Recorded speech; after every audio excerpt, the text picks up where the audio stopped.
Hello everyone, welcome back to the channel. It's time to get our hands dirty again. So what have we got today then?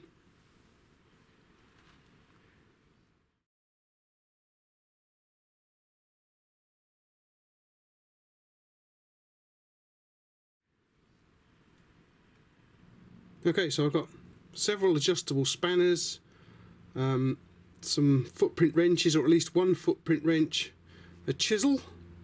That's got some writing on it, we'll have a look at that later on.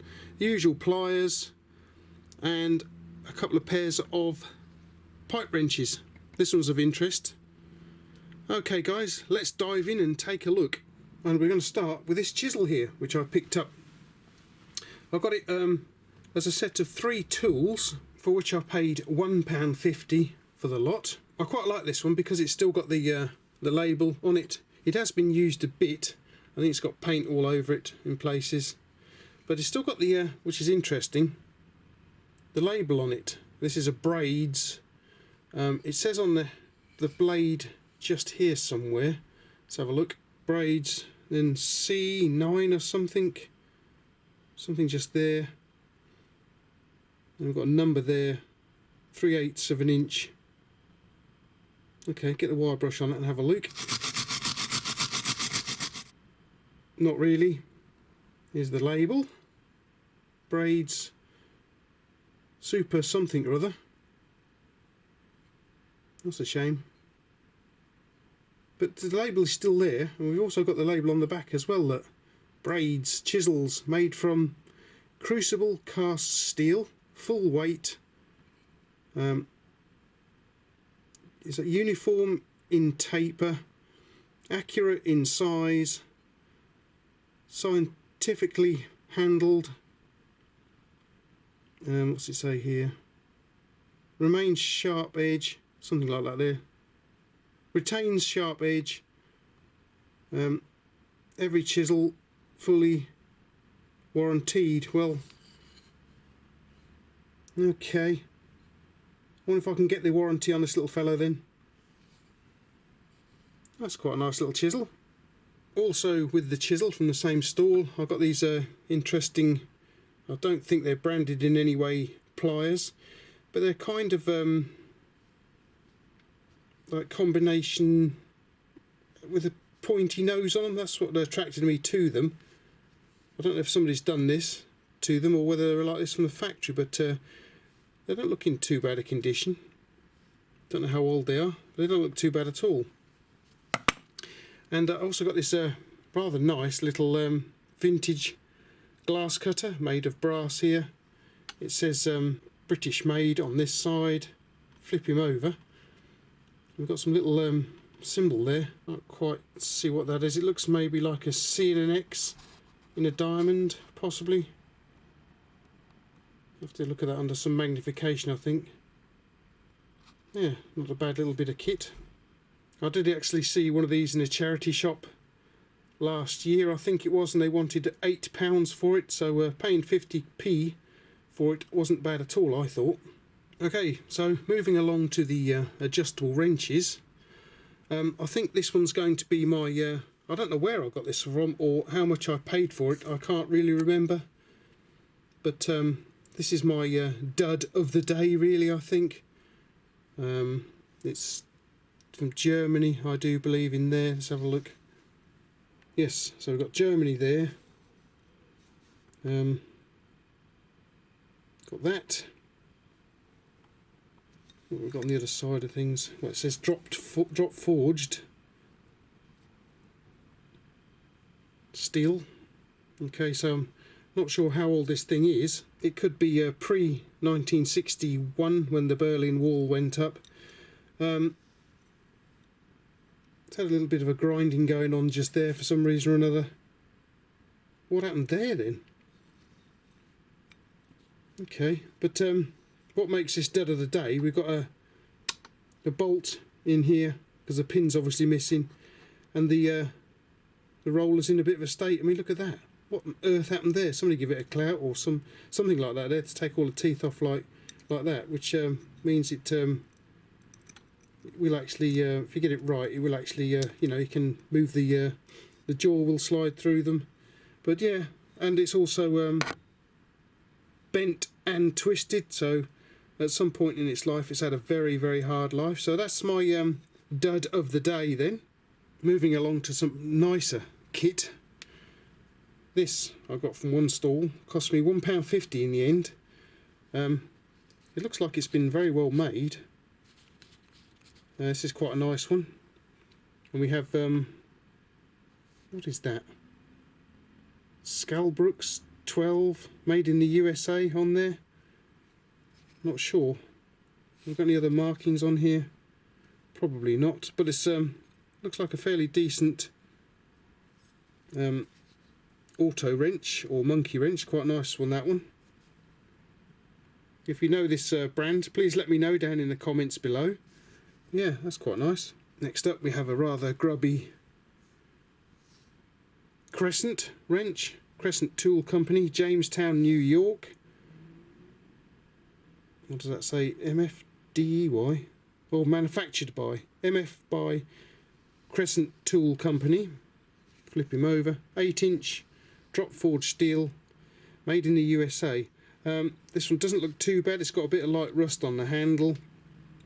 Moving along to the head, I think we've got a few chips out just there by the looks of it.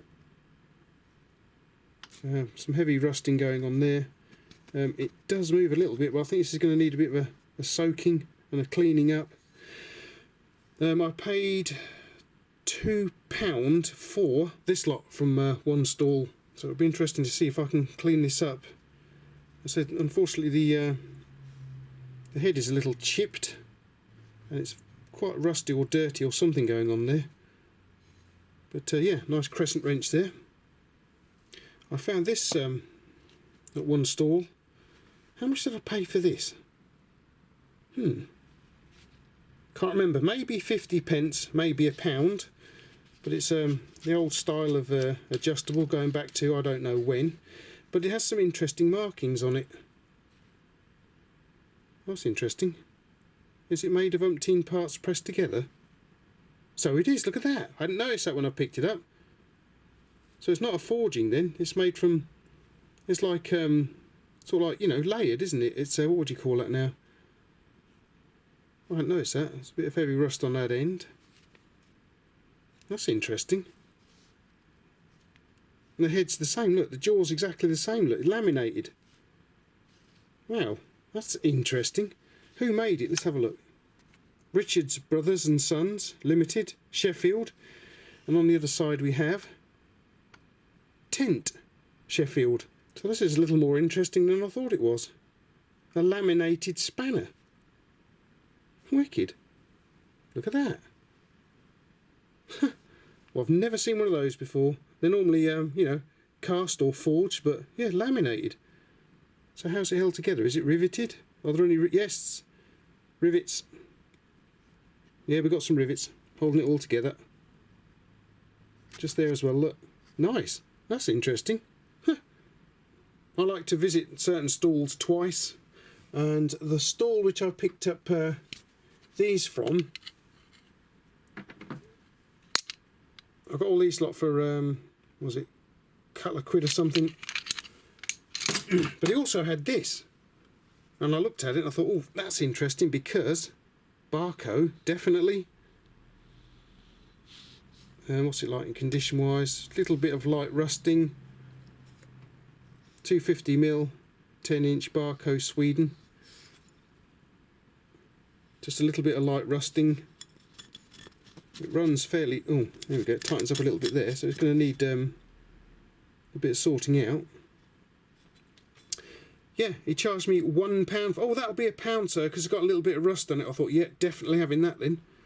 So we'll have to get this in the vinegar at some point, and we get this screw out of there by the looks of it. That's good. So yeah, we can make that into a very nice little adjustable. I like that. Very nice for £1. Right then, let's take a look at the obligatory footprint wrenches here. This is a 9-inch version. I had to look at this one, scrutinise it very carefully, because it's so dirty, but you can just about make out the footprint symbol there, and I did have to sort of like scratch the the top gently there because it's covered in filth, but you can actually see there is a little footprint symbol just there too, because I wondered, looking at it, I wondered if this was like you know, a bit of a hybrid between a copy of a footprint wrench and a different hook in there, but no, it is a proper genuine footprint wrench. The only thing that's missing is the pivot pin here. It's just got an old screw in there, not very nice at all. The thread in here is in quite a good nick, as hopefully you can see there, look. So the thread's quite nice. So yeah, I know where this one's going. If somebody wants it, if you want it, Rob, let me know. But I know where it's going if you want it. It appears to be in fairly decent shape actually. Now this here is a copy of a footprint wrench. This is quite interesting. Tool Addict sent me this one earlier in the week, which I've already got a review about. If you want to see this, you can click just here. This one feeds in from this side. Footprint wrenches always feed in from the left here, as it were. You can see, and I thought, you know, maybe the guy had just done that because he didn't know any better, but it turns out that this copy here also feeds in from the right, look. So that's quite interesting. So I picked this little fella up for £1. Not too bad at all, not too bad a condition at all. There's no markings on it that I can see at all in the least. It does actually work quite nicely. I've not taken it apart yet. You can see there's a few damage marks to it here and there. It's a little bit stiff, but there we go, there's the pivot pin for it. So that's quite interesting in that it feeds in. Can we get it back in again though? From the right. So that's quite interesting. I'm quite pleased with that one. I visited this guy on the way back and he still had this and this as well. £3 for the pair. Okay, moving along to the pliers. We've taken a look at these ones already.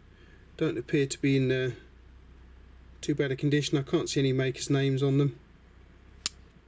Don't look like they've been used too much. As I say, there's just this interesting point going on here now. Whether that was put on afterwards or whether it came from the factory. It looks quite nice, so it might have come from the factory like that, so that's quite interesting.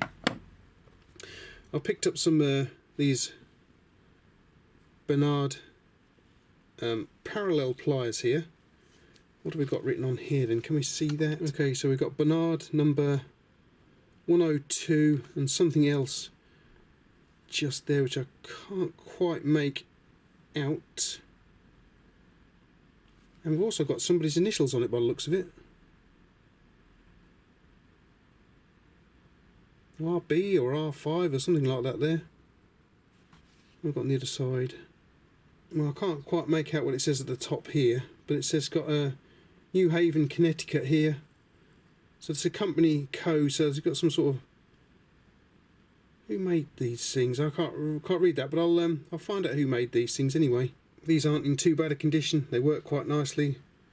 No breakage as I can see. Jaws may be a little worn, but then again they could be anything up to 100 years old, but they don't work too bad at all. And I actually picked these up for a work colleague who has a thing about parallel pliers, so I think he'll be quite pleased with those. Okay, so the next tool cost me £1. Have a look at this. National Westminster Bank, got a little symbol there. We've got the patent number here, look. So if you guys want to look up the patent, if you can find anything about it, I couldn't, maybe I didn't put the number in correctly. But this little stamping tool of some description. It's got some numbers in there. I think what we ought to do is get a bit of cardboard and see what we can do with that. So we can stamp a bit of cardboard and have a look. Pop the cardboard in and give it a crimp. What do we get? Okay, well that's backwards, I know, but it's looks like 215 ES SE.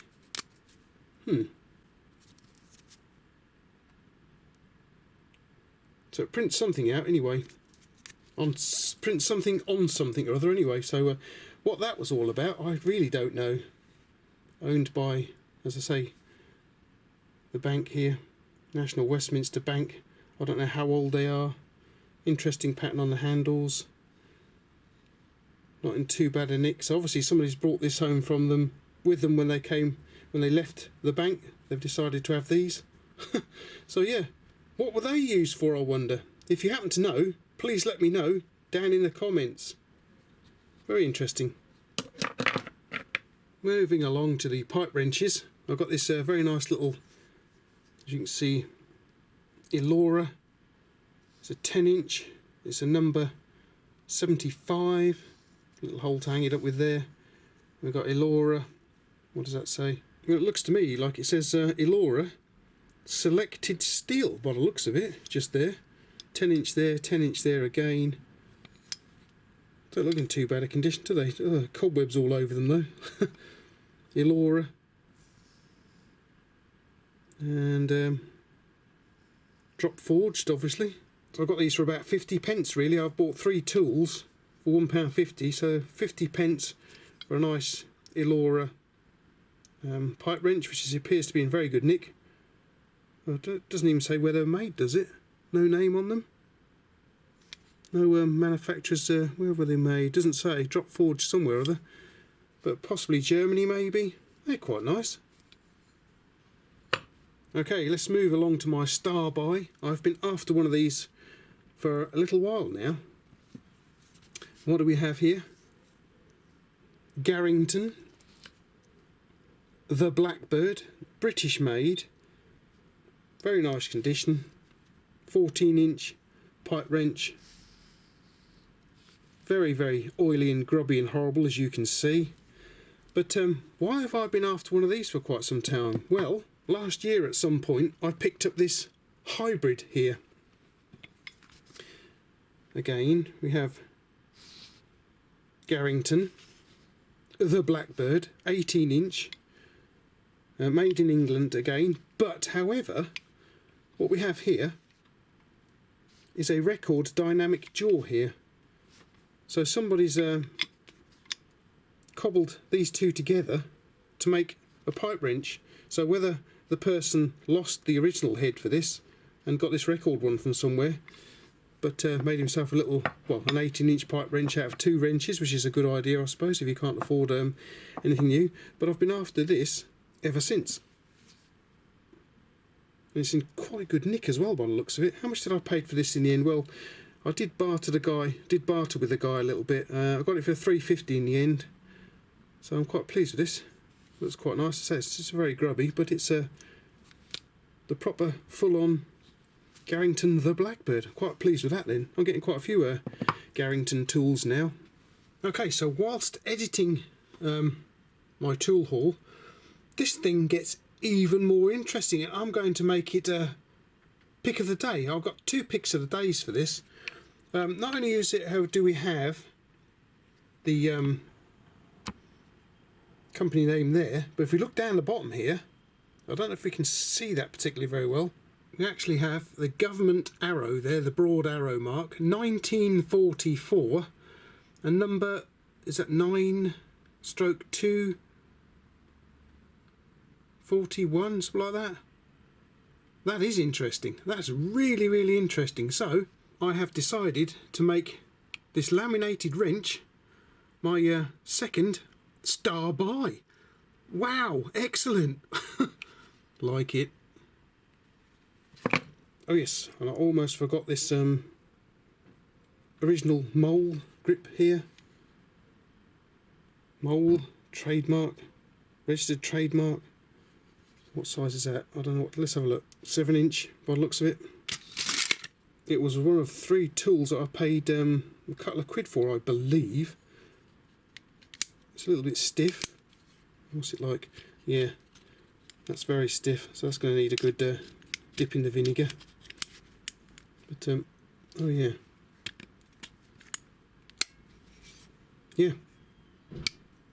very stiff, needs a drop of oil, but and a good clean up by the looks of it. Probably a drop of vinegar and gentle touch on the wire wheel, and I think this will be quite a nice little bit of kit actually. Very nice. Okay, so we've got some very nice kit today. Some of it's really good, some of it, like this little fellow here, dud of the day. I might not have picked this one up if I'd have noticed all this going on with it. But yeah, I think it might have been one of, you know, you buy one for what, several for, I don't know where I got this one from. I wonder if it's cost me 50p, I can't remember now. But yeah, this one's had a hard life, so not so pleased with that one. But the rest of the stuff, like the old glass cutter here, that's nice. That'll polish up really nicely, that will. It's brass. And this is interesting, the laminated spanner. Not seen one of those before. Okay everyone, thanks for popping over. Thanks for getting filthy with me again. We're gonna have to go and wash our hands now, because look at it. Oh dear lordy, disgusting again. But anyway, we'll do that. As I say, thanks for popping over. Thanks for taking a look at these old tools. If you know anything about them, just let me know down in the comments below. So I've got some for a couple of friends. The dud of the day, interesting copy. Some really nice kit actually today. So thanks for popping over, and thanks for watching.